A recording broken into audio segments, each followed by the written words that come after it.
The pounding on my front door came so hard the frame shook. "Mom?" My 10-year-old son called from upstairs. "Who is it?" I didn't answer right away. It was almost 10 at night, and nobody came to my house unannounced. When I opened the door, the cold air hit first. Then I saw them. Before we continue, please hit the like button, subscribe to the channel, and turn on the notification bell for updates. My mother, Elaine Underwood, stood on my porch in a wrinkled coat, her lips pressed tight like she was already disappointed in me. My father, Richard, didn't say hello. He didn't ask how I'd been after 11 years of silence. He shoved a thick folder into my chest.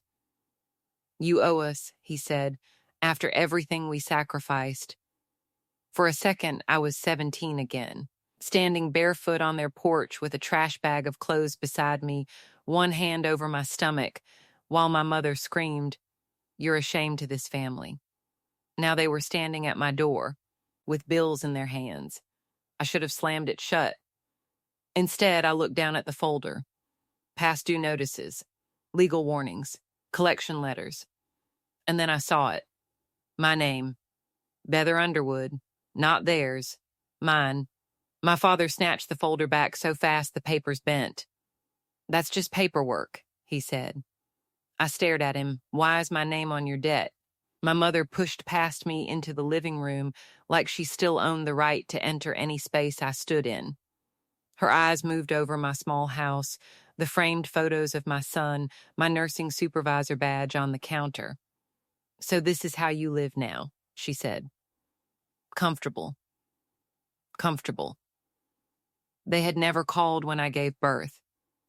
Never sent a birthday card. Never asked if their grandson had food, shoes, medicine, anything. But now my father sat on my couch and said, "People are coming after us. After all of us." My son appeared halfway down the stairs, gripping the railing. "Mom," he whispered, "are they my grandparents?" Neither of them answered. I turned back to my father, my voice lower now. "Who exactly have you been telling people these debts belong to?" My father leaned forward slowly, like he was talking to a child instead of the daughter he abandoned. "Don't start acting dramatic," he said. "We came here because this affects you too." I almost laughed at that. 11 years without a phone call. 11 years without hearing my son's name from their mouths. But suddenly we were connected again because money was involved. My mother walked through my living room, touching things without permission. The bookshelf. The framed school photo of my son. The counter where I'd left paperwork from work. "You got lucky," she muttered. "Most girls in your position don't end up with a house. Lucky. Not the double shifts. Not the nights I studied after putting a baby to sleep. Not sleeping on someone else's couch while finishing high school. Lucky." The memory slammed into me so fast it almost hurt. I was 17 again, sitting at the kitchen table while my father paced holes into the floor. "What were you thinking?" he shouted.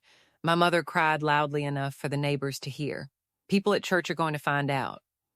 Not, "Are you okay?" Not, "What do you need?" Just panic over gossip. Then came the relatives. An aunt whispering in the hallway, my uncle refusing to look at me, my father telling everyone I had disgraced the family, and by midnight, my trash bag was sitting outside the front door beside me. My boyfriend disappeared 2 days later. No calls.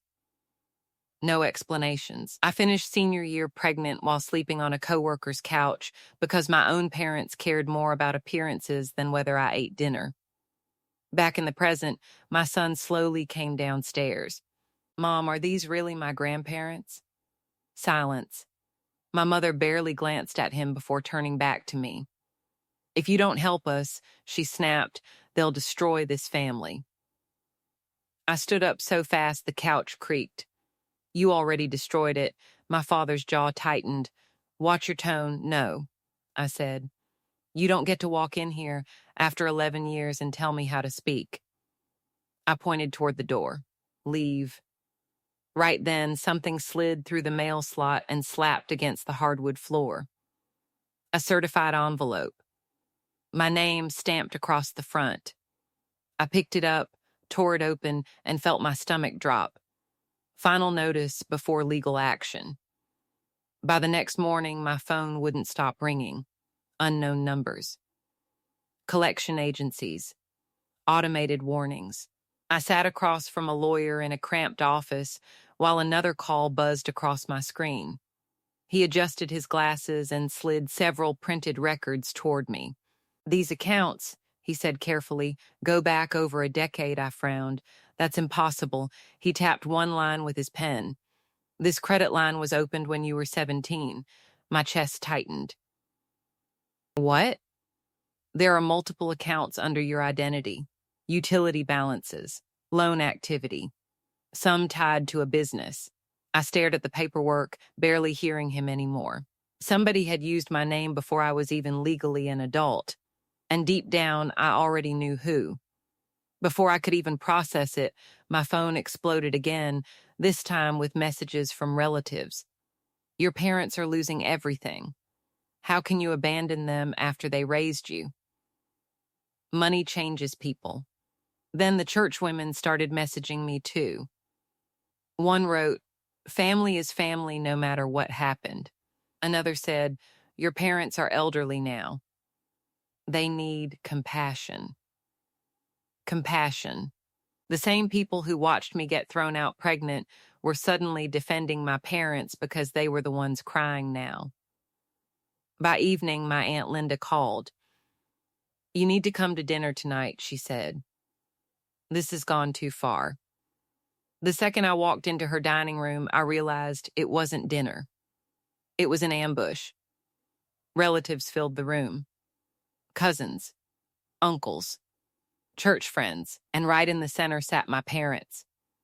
My father looked exhausted on purpose, shoulders slumped like he was performing for an audience. My mother dabbed tissues against dry eyes. The moment I entered, conversation stopped. Then my aunt sighed dramatically. "Bether, your parents could lose their home." "And?" I asked. Several people exchanged uncomfortable looks. My cousin folded his arms. "You're the only one doing well financially." I almost laughed again. Doing well. As if stability erased what they'd done to me. My father lowered his voice. "We're asking for help, not punishment." I looked directly at him, then show everyone the paperwork. His eyes flickered. My mother immediately cut in. "That's private." "But my name isn't private, apparently," I said. The room shifted. People started glancing between us. Then one of my older relatives quietly stepped beside me near the kitchen. "Years ago," he murmured, "your father said he'd use every resource available to save the company." I froze. Every resource. Suddenly, the timelines clicked together in my head. His business collapsing, my name on debts, their panic whenever lawyers were mentioned. I walked back into the dining room. "Let me see every account attached to my name," I said. My father slammed his hand onto the table. "After all we did for you," he snapped, "you owe us this." The room went dead silent because everyone remembered.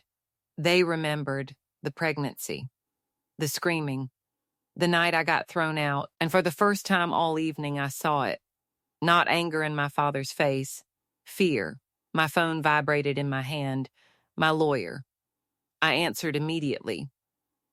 His voice came through low and serious. "Bether, I think your parents committed fraud in your name."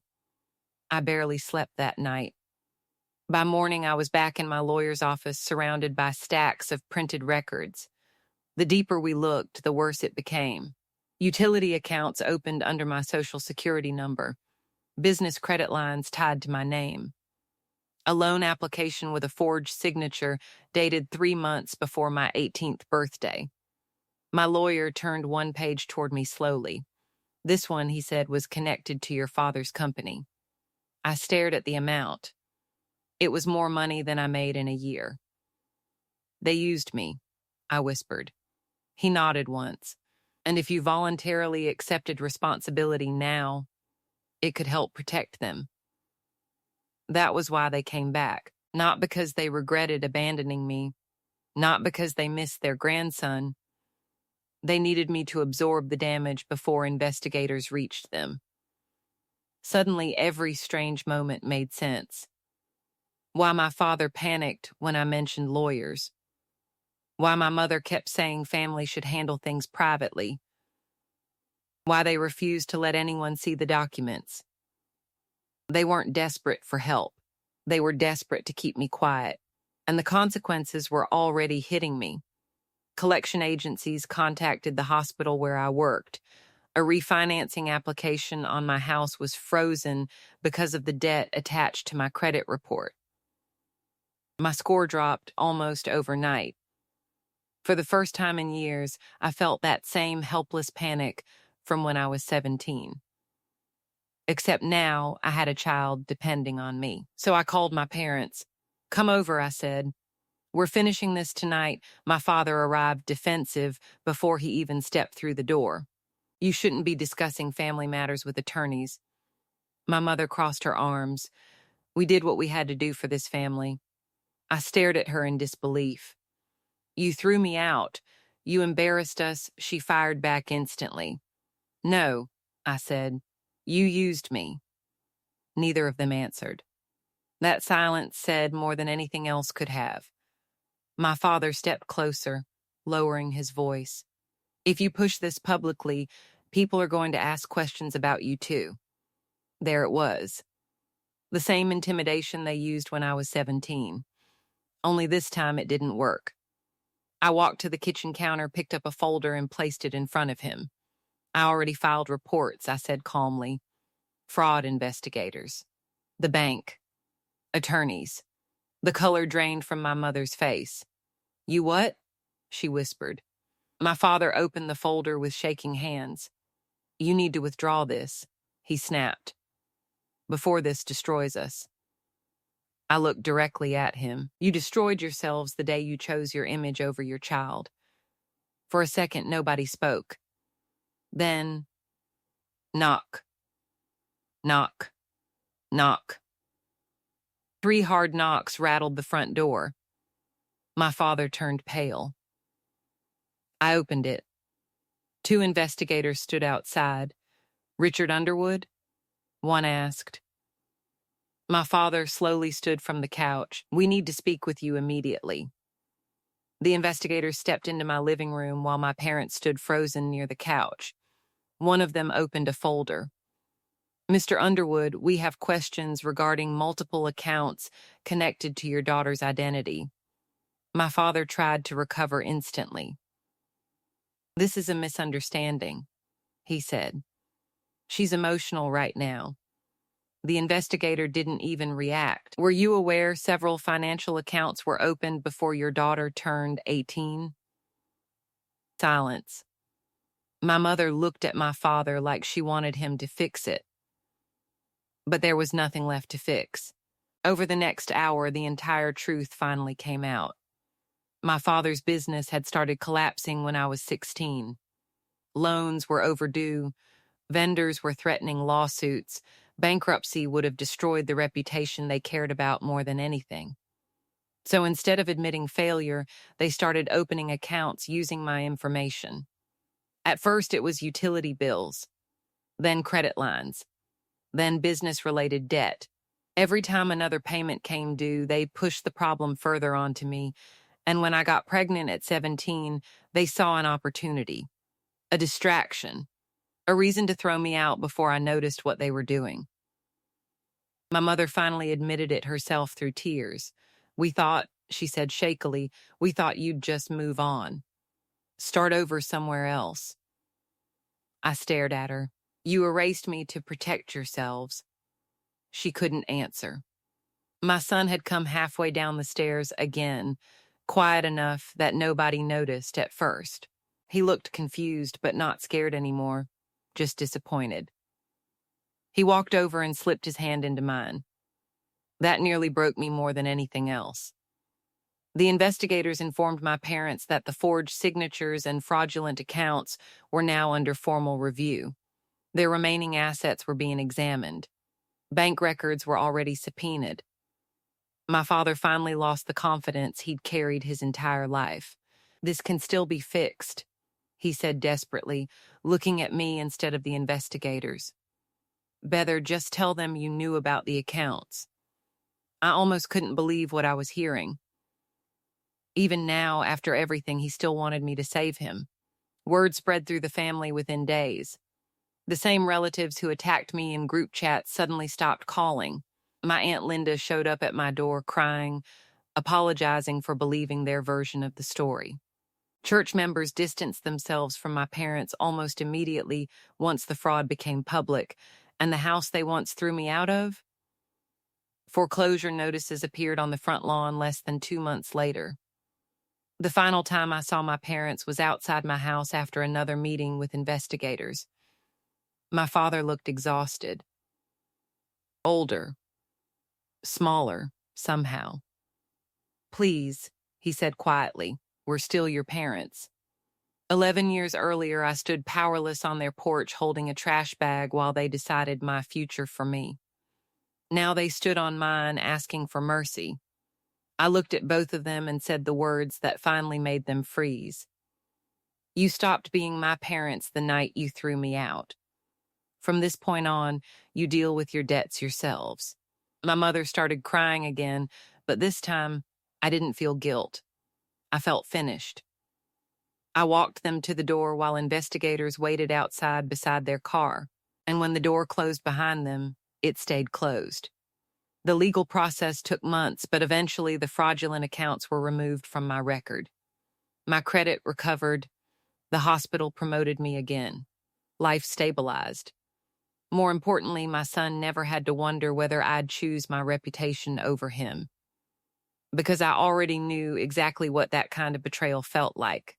One evening, months later, I stood in the driveway watching him shoot basketballs under the setting sun. The house was quiet, peaceful. For the first time in years, it finally felt like the past wasn't chasing me anymore. The family that abandoned me came back expecting rescue, but all they found was the life I built without them.